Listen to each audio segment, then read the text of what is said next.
Jayant, and welcome back to my channel. I hope I'm clearly audible and visible to all of you. And this is the day 16 of recording daily videos for next 75 days.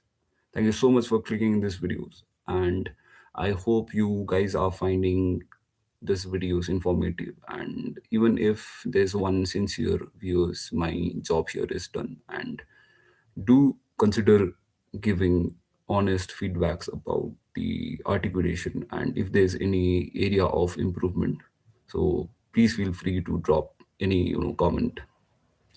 So on that note, we start with our today's video, and today we'll again talk about the energy sources. All right, just give me a minute. Oh, I'm really sorry for the inconvenience, guys. Just give me a minute. Normally today's video will be related to renewable energy, right? Specifically about the. Just give me a minute. Okay. So today's video, as I have said earlier, it's going to be about the renewable energy, specifically about the critical minerals that is present in our nation, right? And when I say about the critical minerals, here I would like to throw a light on the current issues that is going on in Greenland, which comes under the sovereignty of Denmark, right? And you know how the US is trying to get that place, right? US is in verge of making that Greenland their own territory, right? And one simple plain reason is the minerals, right?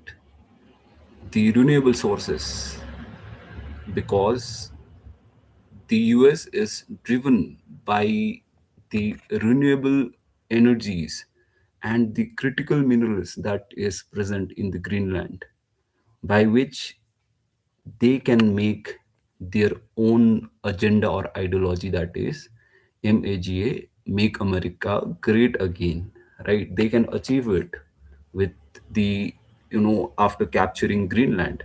So the notion is very simple. The minerals, the renewable energies matters a lot for any global, you know, state, right? In order to get an edge over other nation state, the energy, specifically minerals like lithium, cobalt, nickel, it plays a vital role in the global economy, right? So that is the basic notion as to why US is trying to capture Greenland, which falls under the sovereignty of Denmark. Yet, if US wants, then certainly we might witness in near future that Greenland, being taken over by USA. So that was the small current affairs of the day. Now, coming back to the video, critical minerals, as I've mentioned, like nickel ho gaya, lithium, right, cobalt, and more other rare earths minerals, they have really become a backbone, right, of the whole world. And specifically, if I have to talk about the India's energy security, it plays a huge role in India's geo-economic strategy as well. It shapes the renewable transition and global partnership of India, right? So you can just get the intensity, how renewable, energy and all these minerals matters, right? It even plays a huge role in global partnership, right? And further, we'll discuss and delve into what are the various organizations that we have been, encircled just because of this green, you know green future, like, although green bright future, like, automatically future will be bright if such minerals are there in our country. So we have a lot of ties with other organization as well in this context. Therefore, India's national critical minerals mission and collaboration with the, as I said earlier, G20, Quad, there's various organization and resources rich nations highlight how these minerals are now treated as a strategic assets, right? It's no more a liability. It is a huge and an important asset for any state, any nation state. And it is not just seen as an industrial ingredient, rather, it is now a global asset to dominate the play in the international sphere, right? So that's how important any renewable energy, or for that matter mineral, is. So we will discuss in introduction why this critical minerals matters. See, critical minerals are essential raw materials like lithium, cobalt, nickel, copper, where we can use it. We can utilize it to the best in EVs, right? You know what EVs is, right? We can use it in EVs, right? And EV is our future.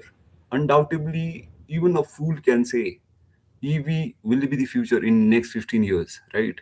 So all this minerals plays a huge and immeasurable role in EVs, right? Hence, it become again a very, very, very great asset for any nation state. Second, it has a great role in energy security. They power can clean technologies like, as I've roles apart from the EVs. And third, we have geo-economic importance.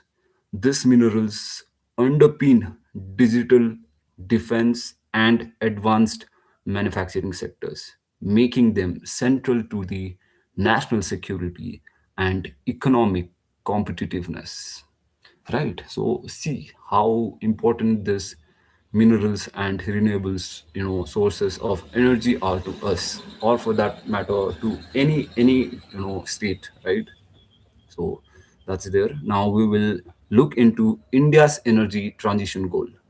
Definitely, India is doing progressively very good in renewable energy growth, and India ranks fourth globally. If I have to talk about international sphere, if I have to compare all of the superpower, along with there are major superpowers right in our world, yet India manages to stand strong and tall in fourth position, and that's really commendable, right?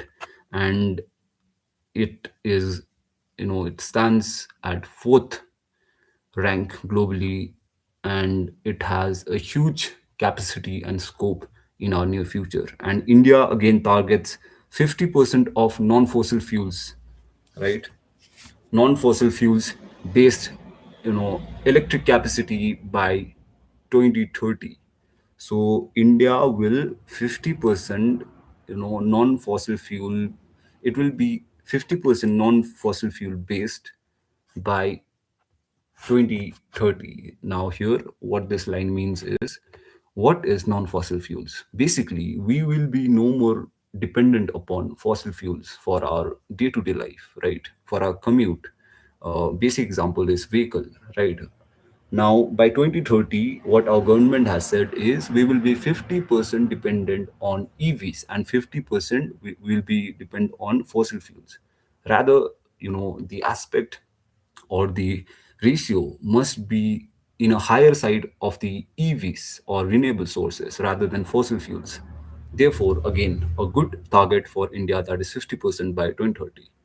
And we have another target, that is net zero emission by 2070, right? So that's the net zero emission by 2070. We have a huge margin, right? Almost 20, 25. Oh, wait, let me just calculate. To, around 35 years, right? If I'm not wrong, 45 years. We have around 45 years. In next 45 years, our India targets to get net zero emission. Let's hope for the best. That's there. And third transition goals of our India is dependency. Achieving these goals requires a stable supply of critical minerals, without which clean energy ambition is stall. Again, we must have a very stable supply of all the critical minerals which I've mentioned, like lithium, cobalt, right? Nickel. copper. So we must have a stable, supply of all the mineral chain. So that's there. Now, in third aspect, we'll look about the geopolitical imperatives. As I've said, it plays a huge, huge role in the leaderboard of the global chessboard. Now, first we have China factor. China dominates global supply chain for the rare earth minerals, and all the all the production basically comes from China, right? And India views this as a strategic vulnerability, right? A country above India, right above India, towards the northeastern side, right, towards the northeast of the India, northeast of the India, it sees itself in a very strategic, vulnerable position because China dominates the global supply of critical minerals, right? So that's again a drawback for India, and again it's very important for geopolitical imperative that China is surpassing India, right? And they have got a lot of huge critical mineral chain if we have to compare it with our country. That's there. Secondly, global partnership of India. India is strengthening its ties with United States, Australia, and Argentina and Chile. And all of this countries which I've mentioned above is they have a very rich sources of minerals, right? And again, even earlier I have mentioned two organizations, that is Quad and the G20. They have the similar frameworks which India is working towards for resilient supply chains. That's there. And lastly, the important aspect for geopolitical imperative is strategic autonomy, diversifying resources dependency, and enhances bargaining power in global geopolitics. So yeah, diversing sources, getting from this country, that country, and it reduces the, in fact, dependency in you know one nation, so that they can get a lot of sources from other countries as well, which enhances again bargaining power in global geopolitics. That's there. Now we'll look into these few figures and the data, facts and the figures, that is from the National Critical Mineral Mission. It was launched in the January 2025, almost a year ago, and it was spanning for the target, or this current mission has targeted its time span for 2024 to 2031. That is around, my math is quite not that good, it's for around 7 years, right, if I'm not wrong. 2024 to 2031, it's for 7 years, and the budget allocated for it is 16,300 crore rupees. That's a huge lump sum amount of money, right? So we are channelizing this much. I repeat, 16,300 crore rupees. And with expected 18,000 crore investment from the personal stakeholder undertakings, right? PSUs and stakeholders. So that's there. With 16,300 crore, you know, we are investing, and again in return we are expecting 18,000 crores to be invest from the outsiders and stakeholders. That's there. And the key feature of this mission is 7 centers of excellence for exploration and extraction of breakthroughs, and target of 1,000 patents by 2030, right? Again, I would like to raise one question to my viewers. What was there in, what we will achieve by 2031, which I have discussed earlier? What we will have before, what India has targeted before 2031? Please do comment in this video, right? If you are attentively watching this videos, please do comment, and please take few key takeaways, as it might help you all in near future, right? So do let me know what India has targeted by 2031 in terms of energy, renewable sources, and this critical minerals. That's there. And Lastly, the vision of this mission is position minerals as the new currency of progress in India's industrial and strategic future. Absolutely. If there is minerals, there is economy. And if there is economy, inevitably and indispensably, there is progress, right? So that's there. Now we have few challenges and risks, which I don't think so we'll discuss. Few challenges and risks are supply chain vulnerability, heavy reliance on imports, and price volatility. That is, global demand may spikes and can destabilize the cost, right? And thirdly, we have environmental concern. Fundamentally, this is one of the most great challenge that our world could face, right? Environmental degradation is one of the major challenge, right, in today's contemporary times. Therefore, mining and extraction can harm the ecosystem of the whole world, right? Not just confined to our Bharat, but rather whole world can whole world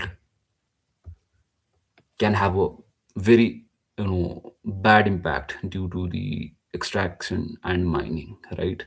And thirdly and lastly, we have technological gaps.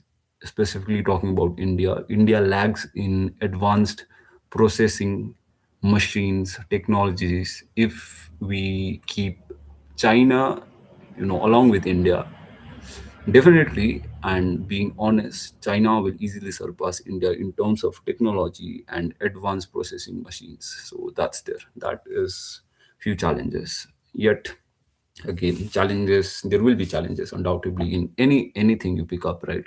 So again, hope that India will overcome all these challenges and will emerge as the, even if not the best, but great economy in our new future, right? Hoping for the best. And in summation, the critical minerals are no longer a mere commodities.